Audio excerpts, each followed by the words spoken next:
How ancient empires turned sex into a tool of control power. Control. Domination. Throughout history, empires have wielded weapons of conquest to swords, siege engines, and armies. But the most insidious weapon was hidden in plain sight: human sexuality itself. From the palaces of Babylon to the courts of Rome, ancient rulers discovered that controlling intimate relationships was the key to controlling entire civilizations. What you're about to discover will reveal how sex became the ultimate political weapon, more powerful than any army, more lasting than any monument. This is the story of how ancient empires engineered human desire to serve imperial ambition. The year is 539 BCE.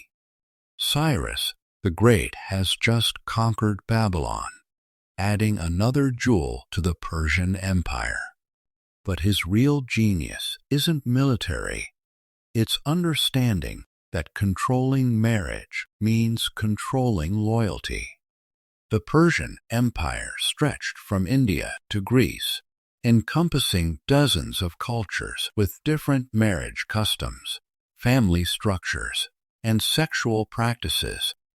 Cyrus's solution was revolutionary: create a unified system that made local elites dependent on imperial approval for their most intimate relationships. Persian kings required local nobles to seek royal permission for marriages. Strategic unions were arranged to bind conquered peoples to the imperial system.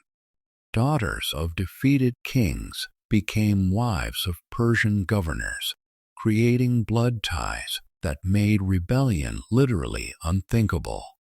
But the Persians learned from masters of psychological warfare, the Assyrians, who perfected using sexual violence as a weapon of imperial control centuries earlier. The Assyrian Empire didn't just defeat enemies, they systematically destroyed their social structures through calculated sexual humiliation and forced marriages that eliminated traditional family loyalties. Assyrian kings like Sennacherib developed a horrifying protocol. Conquered peoples weren't just enslaved, they were deliberately separated from their families and forced into new relationships that served imperial needs. Cuneiform records reveal the systematic nature of this control. Lists of marriages arranged by imperial decree, detailed records of children born from these unions, and careful tracking of bloodlines to ensure loyalty to the Assyrian crown. The Greeks took a different approach. They intellectualized sexual control, creating philosophical justifications for practices that served imperial interests. In Athens, the concept of pederasty relationships between older men and younger boys wasn't just tolerated, it was celebrated as educational.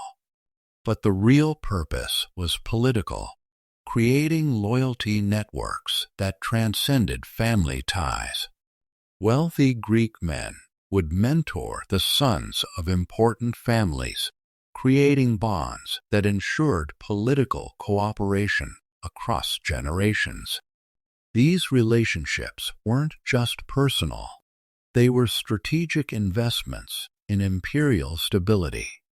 The system was so effective that it spread throughout the Greek colonies, creating a common culture of elite relationships that unified the Greek world under shared practices and mutual obligations. But no empire mastered sexual control like Rome. For over 500 years, Roman emperors used sexuality as their primary tool for managing an empire that spanned 3 continents. Roman marriage law was imperial engineering disguised as social custom. The ius connubii, the right to legal marriage, was carefully controlled by the state to ensure that only approved relationships could produce legitimate heirs. Emperor Augustus revolutionized this system with his marriage laws of 18 BCE. The Lex Julia de Maritandis Ordinibus didn't just regulate marriage, it weaponized it.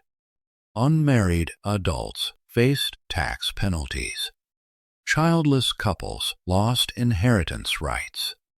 But most importantly, the state gained the power to approve or reject marriages based on political loyalty.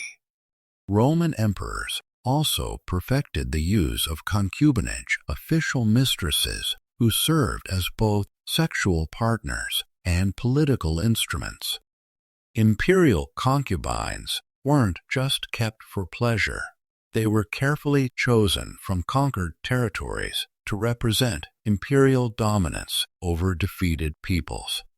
When Emperor Trajan conquered Dacia, he didn't just take gold and slaves, he took the daughters of Dacian nobles as concubines, symbolically demonstrating Roman power over the most intimate aspects of conquered lives. These relationships produced children who grew up in Roman court culture, becoming perfect ambassadors to their ancestral peoples while remaining loyal to Rome. Halfway around the world, Chinese emperors developed the most sophisticated system of sexual control in human history, the imperial harem. The Chinese harem wasn't just about imperial pleasure, it was a carefully engineered system for managing political relationships across the vast Chinese empire. Each concubine represented a different region, family, or political faction. The emperor's sexual choices directly influenced political power throughout the empire. The system was so sophisticated that it included detailed records of every sexual encounter, tracking which regions and families gained imperial favor through their daughters' relationships with the emperor. This information was used to grant or deny political positions, distribute resources, and maintain the delicate balance of power that kept the empire stable. In the Americas, the Aztec Empire developed its own system of sexual control based on ritual and bloodline management. Aztec nobles practiced strategic polygamy, taking wives from different conquered tribes to cement political alliances and ensure tribute payments. But the Aztecs added a unique element. They connected sexual relationships to religious ritual, making marriage itself a sacred act that bound conquered peoples to Aztec gods and customs. The children of these unions were raised in Aztec culture, but maintained connections to their mother's peoples, serving as cultural bridges that helped maintain imperial control over diverse populations. The Byzantine Empire perfected the art of diplomatic marriage, using sexual relationships to prevent wars and create international alliances. Byzantine princesses were essentially human treaties sent to foreign courts to seal agreements and prevent conflicts through intimate family ties. Emperor Constantine VII wrote detailed instructions for arranging these marriages, including psychological profiles of foreign rulers and their sexual preferences to ensure successful diplomatic unions. The system was so effective that it allowed the Byzantine Empire to survive for over 1,000 years, often avoiding military conflicts through carefully arranged marriages. The Islamic empires developed their own sophisticated systems of sexual control through strategic marriage networks that spanned continents. The Abbasid Caliphate used marriage to integrate conquered Persian, Byzantine, and Arab elites into a unified ruling class bound together by family relationships. Caliph Harun al-Rashid arranged marriages between Arab military commanders and daughters of conquered Persian noble families, creating loyalty networks that prevented regional rebellions. The system worked so well that it created a cosmopolitan elite culture that transcended ethnic and regional boundaries while maintaining loyalty to the caliphate. But how exactly did these systems work? Modern psychology reveals the mechanisms that made sexual control so effective for ancient empires. By controlling intimate relationships, empires exploited fundamental human needs for belonging, security, and social status. People whose marriages required imperial approval became psychologically dependent on the system. The children of these controlled relationships grew up seeing imperial authority as natural and legitimate, creating self-perpetuating systems of loyalty that lasted for generations. These systems required sophisticated enforcement mechanisms that reached into the most private aspects of human life. Roman law included detailed penalties for unauthorized marriages. Chinese imperial records show systematic monitoring of noble families' sexual relationships. Persian documents reveal networks of informants who reported on marriage arrangements. The Babylonian Empire maintained registries of approved marriages and legitimate children that determined everything from inheritance rights to military service obligations. These bureaucratic systems turned sexuality into a matter of state security, with violations treated as treason against imperial authority. The human cost of these systems was enormous.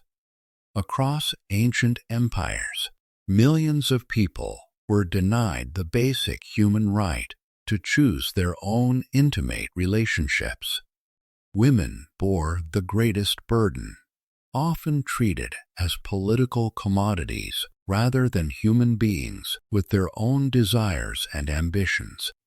But men also suffered under these systems.